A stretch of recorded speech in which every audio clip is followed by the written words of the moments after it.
have a rampage of worthiness, appreciation, and joy for us, for all of us. I appreciate you, Abraham, for giving us more knowledge about deliberate creation. I like knowing about the laws of the universe because in knowing about them, I understand what's going on. I like knowing that I existed before I came into this physical body because it makes more sense about why I'm here. I like knowing that contrast is a good thing because it explains all the smucks that are around me. I like knowing that contrast is a good thing because I like the feeling of being out of alignment, and so that I know that I'm in alignment, so that I know that I'm out of alignment, so that I know that I'm in alignment. I've enjoyed getting my sea legs, and I like knowing that all of this is there for me to choose. I like knowing that there's a difference between the phase in my life when I'm exploring contrast and finding things that I want and don't want within it, and the difference in vibration between the vibration of asking and the vibration of letting it in. I like knowing that when I'm asking, I'm a different vibration than when I'm letting it in. I like understanding that the question has a different vibration than the answer, and that the problem has a different vibration than the solution. But what I love most is knowing that I couldn't have the ecstasy of the solution without having the experience of the problem. Without a question, without life that causes me to know that there's more and not quite be able to find it, I couldn't feel the satisfaction when I do find it. I love knowing the eternal nature of my being. It makes this moment in time more delicious. Before I understood the eternal nature of my being, then it felt like every moment had to be urgent because it felt like I needed to be proving something because I didn't know that I was timeless and endless and eternal. So it felt like I had to just be hard after it all the time, which I think is where struggle and all of that stuff comes from. But now we're speaking from your perspective. Now that I understand that it's about this continual eternal state of becoming, now I can relax and start enjoying more of the moments. It feels so good to be a part of this never-ending, ongoing expansion upward and outward to all that is good. I love understanding that here in this physical body, where the contrast exists that is so valuable, and the contrast that is so valuable causes the expansion and the asking for more. I love knowing that when I reemerge into non-physical, that any of that struggle or contrast is left behind, and that what I become and what I singularly then focus upon is all that I've asked for. In other words, the contrast produced the nugget of expansion, and I get it that non-physical is only focused upon that. I now understand this cycle of life. I understand that there are places for me to play as non-physical consciousness, and I know that there is a place for me to play as physical consciousness. And now maybe for the first time I understand the union between the two, and I understand that what is physical is also non-physical, and what is non-physical is also physical. So I understand that in all that quest for goodness and non-physicalness and heaven that I've always been reaching for, that all of that is right here with me, right here, out here on this leading edge in this physical experience. Now, shortage consciousness doesn't exist within me because I understand that I can be or do or have anything that I choose.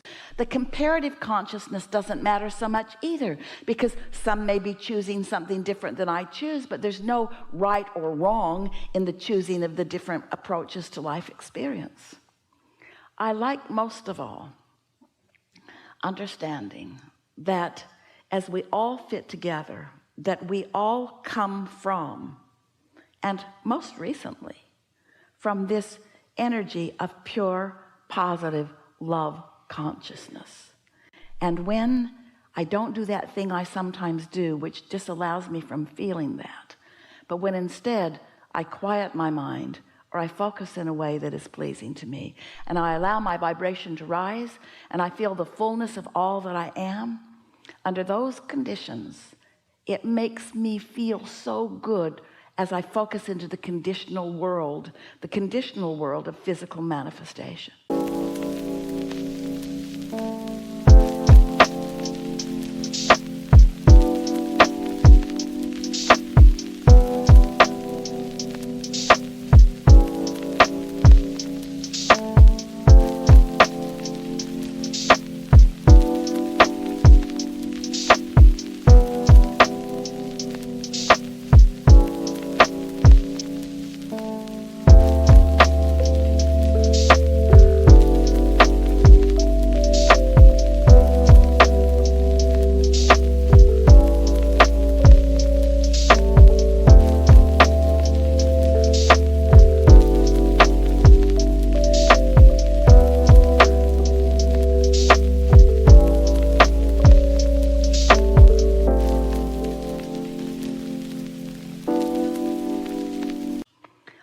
believe, we're speaking from your point of view, that I have found the perfect blend of non-physical and physical, or non-conditional and conditional. I now understand that we are here in these bodies exploring the details in such a way that we are literally taking thought beyond what it has been before. I get it that this time and space with all of its manifestations are as spiritual and as holy and as righteous and as godlike as it can become.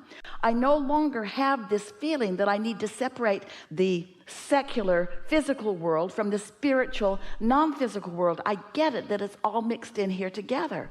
Most of all, I understand that I'm an extension of source energy in physical form, and that the physicalness of that which I am about is the manifestation of the spirit that is really who I am.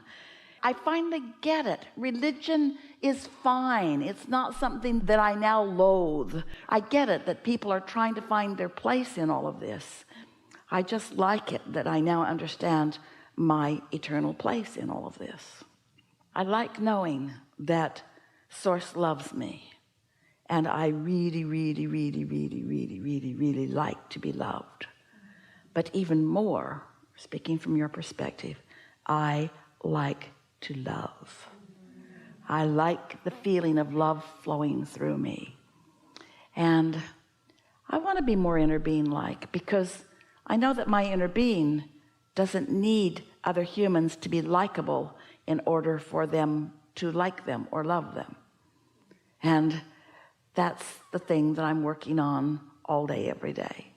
I'm wanting to flow the love that is natural to me, whether the object of my attention is lovable or not, which means I've accomplished this.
Ways. I become a really good selective sifter because I can look around and find lovable things everywhere. But the thing that has served me the most is that I don't need a lovable condition in order to love, because I know how to tap into the energy that is love, whether I'm right now in this red hot minute looking at anything that is that lovable or not, because I understand here it is. There's step 1 and there's step 3, and step 1 hardly ever loves, it just asks for it. Step 1 is really the step where I ask for something to like or love.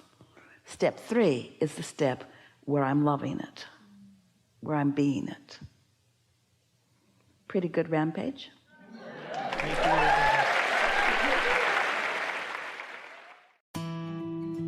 Don't forget to leave a positive message and subscribe.